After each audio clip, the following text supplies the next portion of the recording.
Gold, trusted gold buyers. మీరు తాకట్టు పెట్టిన బంగారాన్ని విడిపించి ఈ రోజు ఉన్న మార్కెట్ ధరకు కొనబడను. అలాగే విశ్వనాథ్ గారు చిరంజీవి గారి తోటి ఇది మన స్వయం కృషి శుభలేఖ ఎప్పుడో చేశారు ఆయన. అవును. శుభలేఖ తర్వాత చాలా గ్యాప్.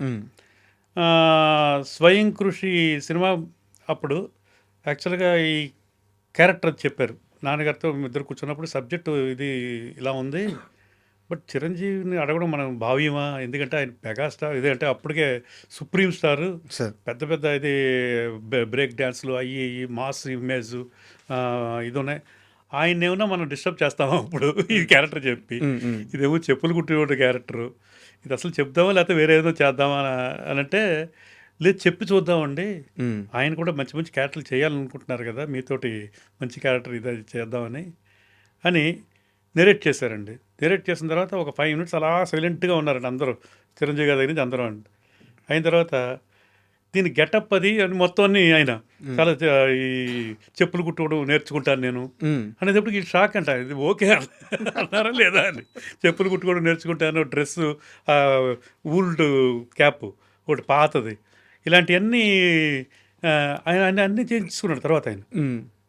ఇంకా అక్కడి నుంచి ఆయన ఛాలెంజింగ్గా చేశాడండి. అప్పుడు దాకా ఆయన అంటే పెద్ద పెద్ద ఇది బ్రేక్ డ్యాన్స్లు అప్పుడే ఎంత పాపులర్ అయిపోయినాయండి ఆయన వల్ల. డ్యాన్సులు, ఫైట్లు, ఇది ఇమేజ్ ఏమో మామూలుగా లేదు అసలు, హిమాలయాస్ దీనిపైన వెళ్ళిపోయింది అది పీక్స్కి.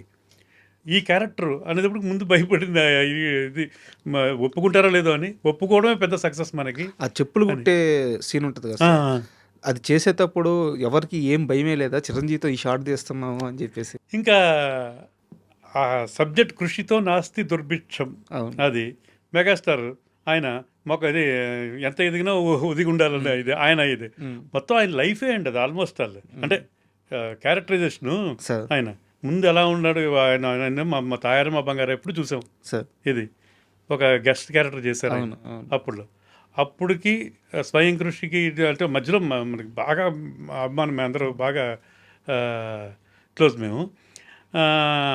ఎప్పుడూ ఒకేలా ఉన్నాడు ఆయన. అప్పుడు చూసిన ఆయన ఎలా ఉన్నారో అంటే ఇది మనస్తత్వం, ఇది ఎవ్రీథింగ్. కొంతమందికి 2 సినిమాలు హీరోగా చేస్తేనే తలకెక్కేసి, ఇది ఇప్పటికీ అలాగే ఉంటాడు. అదే ఇది విశ్వనాథ్ గారు ఇప్పుడు చెప్పేవారు.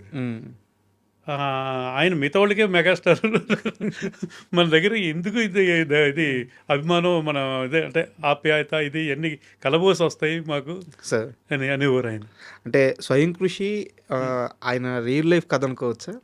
అంటే క్యారెక్టరైజేషన్ అంతే కదండి, అసలు డౌన్ టు ఇది ఎక్కడికి వెళ్ళినా 0 నుంచి అది హిమాలయాలు అనుకోవచ్చు. అదే హిమాలయస్. అండ్ అంత ఎత్తుకెళ్ళినా ఒదిగుండే స్వభావం, ఇవన్నీ అది డిసిప్లిన్కి. ఆ సినిమా మెయిన్ డిసిప్లిన్ కదా, కొడుకుని డిసిప్లిన్గా పెంచడం, ఇవన్నీ అన్నీ అంటే వాళ్ళందరూ అలాగే గ్రో అయ్యారు వీళ్ళందరూ. నేను చాలా మంది దగ్గర అంటే కొంతమందిని మీలాంటి పెద్దలను ఇంటర్వ్యూ చేసేటప్పుడు చాలామంది ఒకరిద్దరు చెప్పిన సందర్భంలో కేసునాథ్ గారు చిరంజీవి విషయంలో ఒక విషయంలో మాత్రం చాలా అంటే బాధ ఉండేది, కానీ చాలా ఇలా జరగకుండా ఉండాల్సిందని ఆలోచించేవారంట. చిరంజీవిని ఒక ఇమేజ్ చట్టంలో చుట్టేశారు, ఒక స్టార్ అని చెప్పేసి అతని చుట్టూ ఒక చట్టంలో చుట్టేశారు, గొప్ప నటుడయ్యా, బట్ ఆయన అన్ని సినిమాలు చేయలేడు ఇప్పుడు, ఇది నిజంగా దురదృష్టం అని చెప్పి చాలా మంది దగ్గర చెప్పేవారంట విశ్వనాథ్ గారు. అదే అండి, నిజమే అండి అది. ఎందుకంటే ఆయన ఎప్పుడు అనేవారు ఆయన మంచి నటుడు, గొప్ప నటుడు ఆయన. చాలామంది అదే అంటే మీరు అన్నట్టు ఆ చట్టంలోనే ఉంచేశారు ఆయన్ని. అప్పుడు ఇమేజ్ అంటారు అదే అది. బట్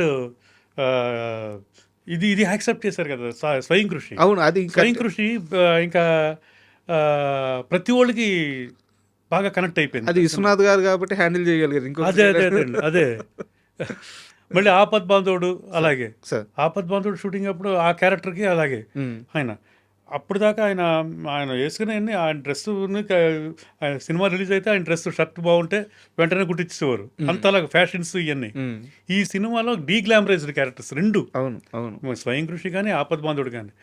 ఇది స్వయం కృషి అన్న సెకండ్ హాఫ్లో కొంచెం రిచ్ అయ్యాక కొద్దిగా కోటు అలాంటివి వేసుకుంటే, ఇది ఆపద్ బాంధవుడిలో మొత్తం ఒకటే గెటప్ ఆయన.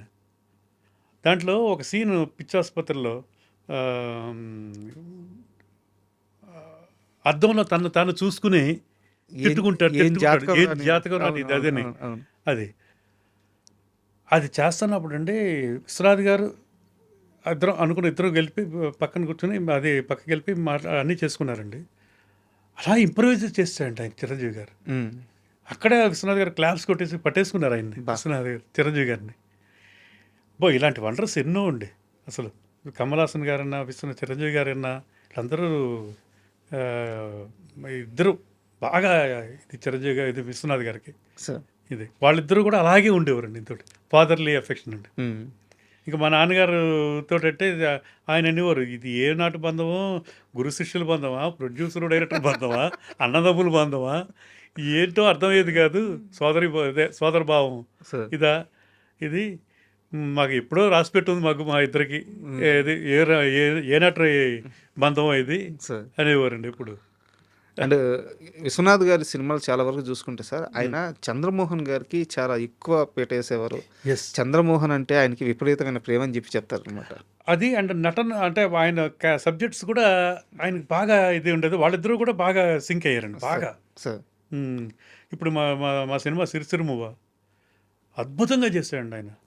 అది టేప్ నేర్చేసుకున్నాడు ఆయన దానికోసం టేప్. ఎందుకంటే విశ్వనాథ్ గారు సినిమాలు ఇదంటే, ఎందుకంటే ఆయన చేసేస్తూ ఉంటాడు విశ్వనాథ్ గారు ఏదో ఒకటి. సో అది నేర్చేసుకుని అలాగా క్యారెక్టర్ కోసం వాళ్ళే ఇప్పుడు స్వాతిముత్తి, ఇప్పుడు చంద్రమోహన్ గారికి ఆ సినిమా ఎంతో పేరు వచ్చింది. మొత్తం టేప్ ఏంటి ఇది అసలు నటనగా ఇదని.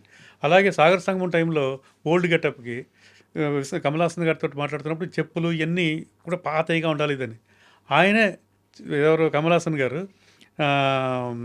వాటర్లో ఒక 1 వీక్ నానబెట్టించారట చెప్పులు, షూ లాంటిది, హాఫ్ షూది చేసి చేప తోగుతారే అలా తోవించే హోల్, వెనకాల హోలు న్యాచురల్గా పడాలని అలాంటి ఇవన్నీ చేసుకునేవారండి. వాళ్ళు అంత ఇంట్రెస్ట్ తీసుకునేవారు క్యారెక్టర్ల మీద. ఇది గెటప్లకి క్యారెక్టర్ కోసం ఇలాగా. అలాగే చిరంజీవి గారు దీంట్లో స్వయం కృషి అప్పుడు ఆ చెప్పులు కుట్టిన దగ్గర వాళ్ళ బిహేవియర్ ఇవన్నీ చూసేవారు. వాళ్ళు ఇవన్నీ అబ్జర్వ్ చేసి ఈయన దాన్ని ఇది చేసుకునేవారు మొత్తం పర్ఫార్మెన్స్లో. ఇది అబ్బో చాలా విశ్వనాథ్ గారు సినిమాల్లోనే అంటే మేము దగ్గర నుండి చూసాం కాబట్టి ఇవన్నీ నేను చెప్పగలుగుతున్నామండి. ఇవన్నీ ఏంటి మ్యూజిక్ దగ్గర లిరిక్స్ రాసినప్పుడు సిరివెన్నెల సీతారామ శాస్త్రి గారు, ఆయన సిరివెన్నెల సినిమా ఫస్ట్ సినిమా మా ఆఫీస్లోనే మొత్తం అన్ని పాటలు రాశారు. అంటే మా ఆఫీస్ అంటే ఇంకా విశ్వనాథ్ గారికి సొంత ఆఫీస్ లాగా అంతే కదా ఇది టోటల్గా అండి అక్కడే. బట్ ఆయన సినిమా అప్పుడే మాది ఇది స్వాతిముత్యం ఎండింగ్లో ఉంది. అక్కడ ఎండింగ్లో ఒక సాంగ్ పెడదాం అనుకున్నారు ఈయన. వటపత్ర సాయికి కొంచెం సాడ్ వెర్షన్ చిన్నది. ఓకే. అది అండ్ ఎండింగ్లో అది వేటూరు గారు, ఇది మన సీతారామ శాస్త్రి గారు రాశారు. అది ఓకే బిట్ ఆయనతో రాయించాం. రాయిస్తే అదే ఫస్ట్ సినిమా అయింది యాక్చువల్గా, రిలీజ్ అయింది.